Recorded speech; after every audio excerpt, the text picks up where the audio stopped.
All right, so right now we're going to talk about video game addiction. And this is something that I think a lot of people my age, 20 years old, have struggled with. I think a lot of people that are in college struggle with. This video was supposed to be more of a skit.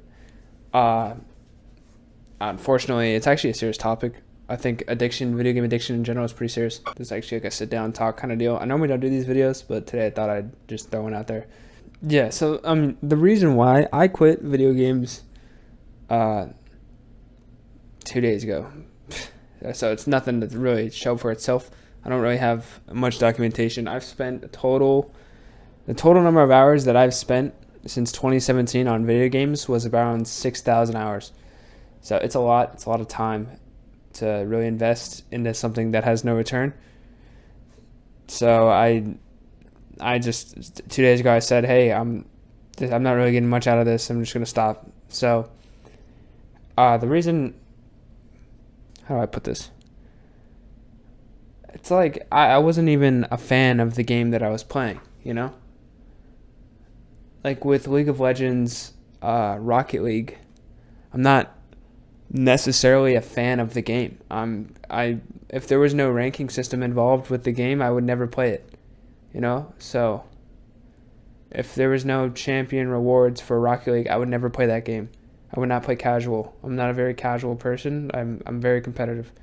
So same thing with League of Legends. If I didn't have the goal of reaching Challenger, I would have never played that game at all.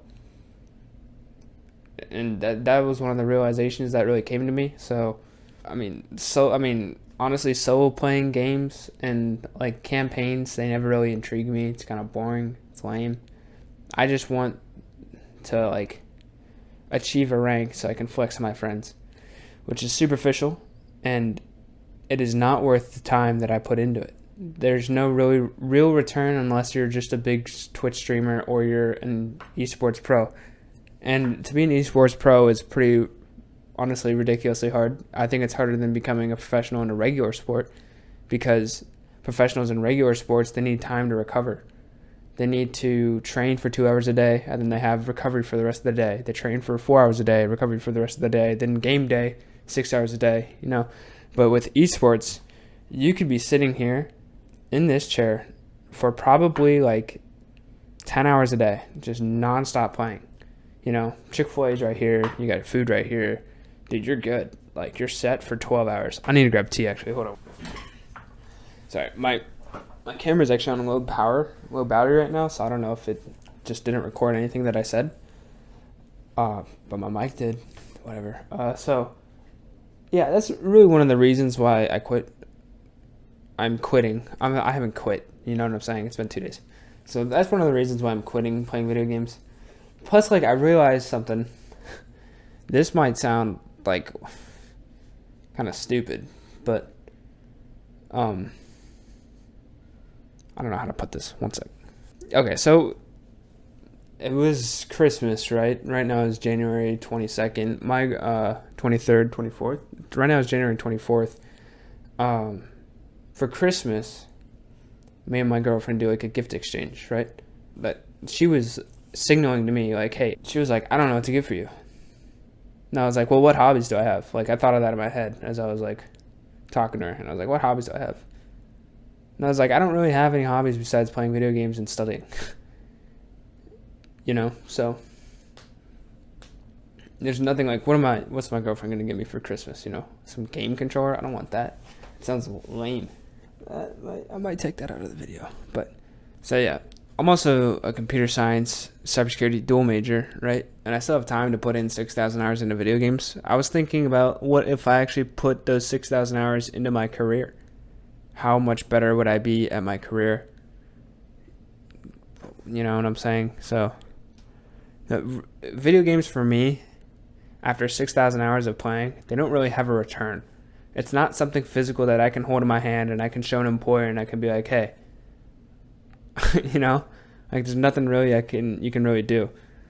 You could devote your life to video games and play 10 hours a day to become a top professional and to be the best at that video game and make a lot of money.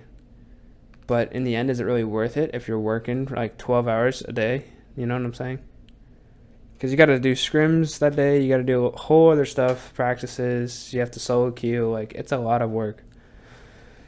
So is it really the lifestyle you want to have? Is it really, like, would I feel proud of saying to my, like, friends that, hey,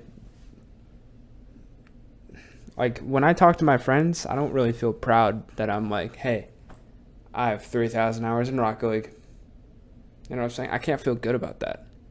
I just can't. Maybe if you can, then good for you. If you don't feel ashamed at telling people that you have 4,000 hours in a video game, half a year in a video game, then by all means, keep playing that video game if it makes you happy. But for a lot of people, the game's not fun. It's the whole ranking system that's fun. It's getting those rewards. It's getting those achievements. That's the whole thing that's fun. Ask yourself, if you're addicted to a video game and you're playing at least 3 hours a day, would you keep playing that video game if that ranking system was not there? If you answer no to that question, you should probably quit gaming. It's an investment with no return. Thank you for watching this video. If you guys want more videos like this, like the video, and I will make more videos of this nature. So, see you guys next time. Peace.